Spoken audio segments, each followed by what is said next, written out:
Hi, everyone. It's great to see you all still with us. I'm Alisa Gumbs, the Executive Managing Editor at Black Enterprise, and welcome to Investing in Each Other.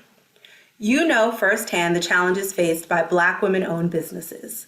Now we're tackling one of the biggest, and that's funding. It's been well documented that Black women receive less than half of 1% of all venture capital funding. But the disparities don't end there. The Federal Reserve has reported that we're more likely to struggle with the lack of access to capital, and the SBA has found that we are more often denied loans, and when we do get loans, we pay higher interest rates. The system is clearly broken, and many Black women are taking matters into our own hands and stepping up to provide the funding other women entrepreneurs need. We're talking with one of those women today. She's the founder and CEO of period apparel company Ruby Love, and she's just launched a fund to support Black women entrepreneurs as they build scalable businesses. Please welcome Crystal Etienne. Crystal, thank you so much for being here. Thank you. Thank you so much for having me. So before we get into your role as an angel investor, you're an entrepreneur yourself. Please tell everyone a little bit about your business and how and why you created it. I started Ruby Love in 2015. First sales were in 2016. It was just from my own frustration of dealing with a sanitary pad and just always just being aggravated with my period every single month. Fast forward to about like 2017, 18, I realized that I bootstrapped the company to over $10 million. And then fast forwarded to today, it's a $50 million company. And I'm very happy to say that I fixed my own problem.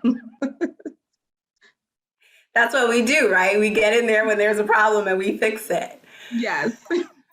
So you just told us that you bootstrapped Ruby Love. Was that your first choice? Was that your only option? What was your own funding journey like? So in the beginning, when I first started the company, bootstrap wasn't even a word that I even knew. So I just did what I did. I was just running the company, operating the company. And then one day I stumbled upon that you can raise funds for a company from investors. And I tried to raise money for about like 2 weeks, I would say, which in this industry is, they say that's not really like raising funds. I did it for about 2 weeks and I saw that it was like wasting my time. I was getting no's. I was getting like, at that point I had like a couple of $1 million, I think like maybe $1 million to $2 million. And I was getting no's. So I was like, all right, forget that. I'm just going to continue on the path that I was doing everything. But I was getting no's, like with a little over $1 million worth of revenue at that time. And I didn't understand it. So I just became frustrated with it. And that is how I started knowing and started really like doing like a lot of research on how companies actually raise millions of dollars, like all these valuations that you see, like $1 billion and millions of dollars. And I just became fascinated with it. Crystal, as you were growing your business, how did you assess when you needed capital, what type of capital you needed, and how much capital you actually needed? So as I was growing the business, I always knew capital is always needed.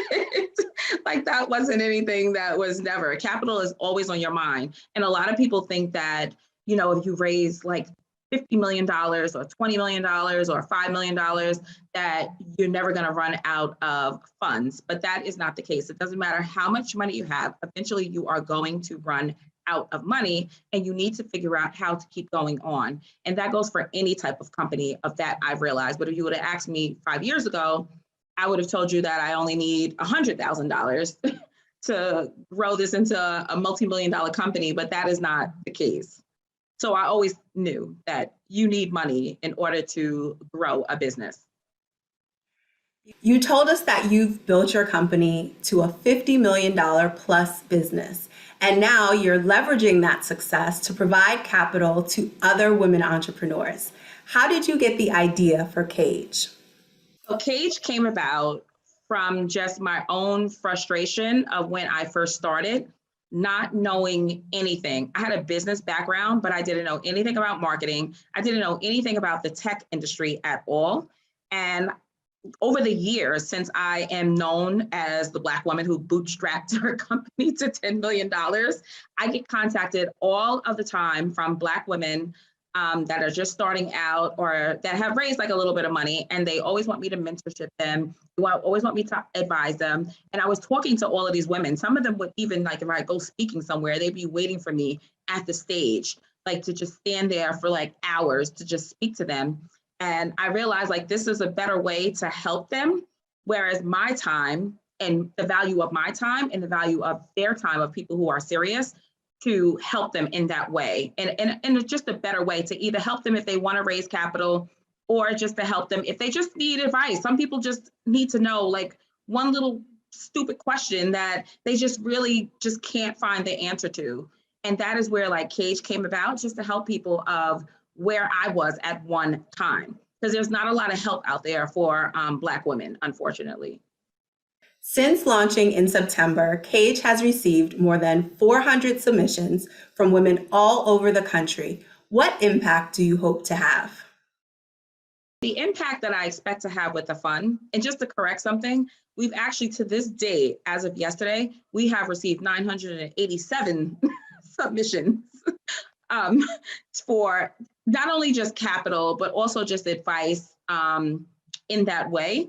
So it has been very overwhelming and a lot just from myself and my husband, because we're just two people, but we try to, help everyone that we can. Just with that alone, just knowing those numbers, it proves that there is a pipeline problem. There is a problem that Black women just don't know who to turn to. And we want to be, that shoulder for them to do that. We also expect them to respect our time. So when someone's pitching, we give them about like 3 to 5 minutes to get on the line. And we do have some people who are not serious and do not show up for their call, which is so sad to see, or even on their mentorship times. Can you walk us through what the application process is like for the women entrepreneurs who are applying? You mentioned that there's a pitch, there are mentorship sessions. Can you just give us an overview of what you offer and what the application process is like? Yeah, so it's really not an application process. Just to not waste our time, if we just charge like $25 for you to book a time. It's not, to put in an application to pitch or anything like that. It is just to book the time, a 20-minute slot with us, or you can do, I think it's $30 per month. I think my team has $30 per month for a mentorship every single month with myself, my team members. Most of the time, the majority of the people, the problems that they have, we place them with a person on our team who would be the best person to help them. Most of the time it's me of what the help that they need. And it basically is just like booking the time. And we only put the amount there, the $25, because there are so many people, if we were to have it for free, that would waste our time to do that. So the $25 is you show up. And like I said, we've had plenty of people who just don't show up, and our time is valuable. So we just do it for that way. And you can either book a time to either pitch us for capital, where we will give $1,000 to $25,000 if we like your business, or you can just speak and just if you need something. And it's something that I just didn't have. There was nowhere for me to go in 2016 to ask anyone any question. I would have paid $1,000 like to be able to, ask anyone a question. And that is just the process of what it is. It's just that we are there to really honestly give you good feedback, real feedback, and direct feedback, where most people will just like give you some cookie cutter type of things and it's just not good. Or you just read all these stories and you're always wondering why or how is this company, a $1 billion company? And we're there just to explain that and to help you along the way and answer your questions, to actually real questions that people might have of building their business. So when it comes to the people who pitch you for capital, what is it that you're looking for, either in the entrepreneurs themselves or in their businesses, that make you want to invest in them? Yeah, so first you need to show up to your booking. That shows me that you're serious. If someone's pitching for actual capital, then they should have a pitch deck. It's easy. You could just Google and look for how to make a pitch deck. And not everyone's pitch deck is perfect, but it should be a visual of how to explain what your company does. So what we're looking for is someone who really knows how to explain the problem and the solution and what makes them different. That really is, and something that we see that is completely scalable, whereas we can help you grow that. And do you offer those entrepreneurs who pitch feedback about their pitch decks? Are you helping them perfect their pitch so that they are able to gain funding not just from you, but from other places? Absolutely. So the ones that we are not interested at the moment, I definitely tell them, and I'm very direct on what they should do in order to speak to any investor. It's not just us as angel investors, just to speak to any investor, because I've seen in my lifetime over like 3,000 pitches, like through, not just for me, just of watching of things that I've done over the years. And I've seen so many people pitch, and I see so many people make mistakes when they're pitching their business. And it's really no right way or wrong way. It's just a particular way that it needs to be done. What are some of the common mistakes that you've seen? You just mentioned you've seen thousands of pitches over the years. What are some of the common mistakes, and what are some things that people can do like really right to stand out as a memorable pitch?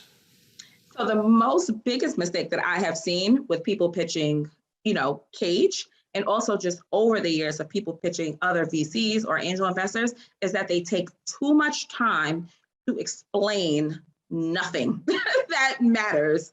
Literally, they will stay on slide 1 or slide 2, or they'll talk about the problem for so long. They'll talk about their life story. Angel investor or a VC in general, they care. I shouldn't say they don't care, because we care, but it's like, get to the point. And I think that a lot of people don't get to the point, and they also do not talk about the business model of how you are going to make money and how you are going to 10x or 15x the company. And I think a lot of people make a mistake with that, because I think they feel like it's too small to even talk those numbers. And that is the biggest mistake. And I made that mistake years and years and years ago, like with those 2 weeks that I was pitching. And right from that one time when someone told me that, I learned my lesson. You are creating a whole new category of funding that you call soil. You invest in early stage businesses before the typical seed round of funding. What is the importance of entrepreneurs having access to capital at that particular stage of their business? So the soil round is and the reason why we call it soil, it is that family and friends round, pretty much, that everyone hears about. And then you ask yourself, well, I don't have family and friends to give me, $5,000. And we are the soil to help you grow. And I think it's so important that you have that first initial, like after you have the idea, after you have shown and proved, just with any little thing, that I have like a concept here, and all I need is $10,000 or $5,000, like to get to that next stage. I think that's why soil is so important in that family and friends round. But there are so many people who do not have that family and friends round to get to that next stage. One of your long-term goals is helping our community build generational wealth. Can you talk about how investing in women makes that possible? Yeah, so I believe that a lot of people just want to be rich. Rich and being wealthy are two totally different things. Generational wealth to me is when you are building something and building assets that someone down the line, whether it's your kids, whether it is your grandchildren, can take your hard work and now start off on a very good foot in life and now turn that into something else. And I think that a lot of people miss that. I just feel like a lot of people miss that. And I've always known that. So I think that generational wealth is the most important. Instead of just having things, you want assets instead of just things. I know you're just at the beginning of this fund. CaJE launched in September. Do you have a goal in mind of how many women entrepreneurs you hope to help, how much money you hope to invest, or any other milestone of your impact?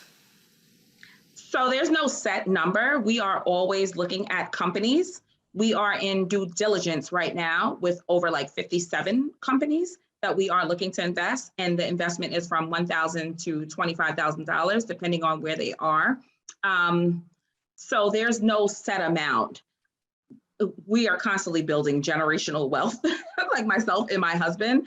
I've always been like in a very good, since I was younger, I've always saved my money, like, because I knew that I wanted to be wealthy. So I've saved always, almost every single dime that I have always had since I was about like 17 years old. So I never was in that position where I needed, but it also is where I still wanted to raise capital because I needed more capital in order to, and money is not only about capital. Capital could be, you know, educational, informational wealth in that way.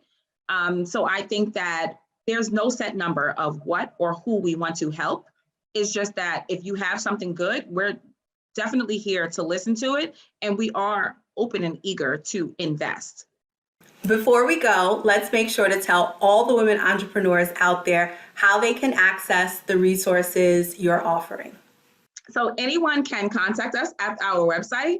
And the website is CaJEandCo.com. And that is spelled just with myself and my husband's initials. It is CaJE and Co.com. And it just stands for Crystal and Jean Etienne and Co.com. Crystal, thank you so much for joining us today. And thank you especially for the work that you are doing to support Black women-owned businesses. It's been a pleasure speaking with you. And thank you all for watching. Thank you. Have a great day.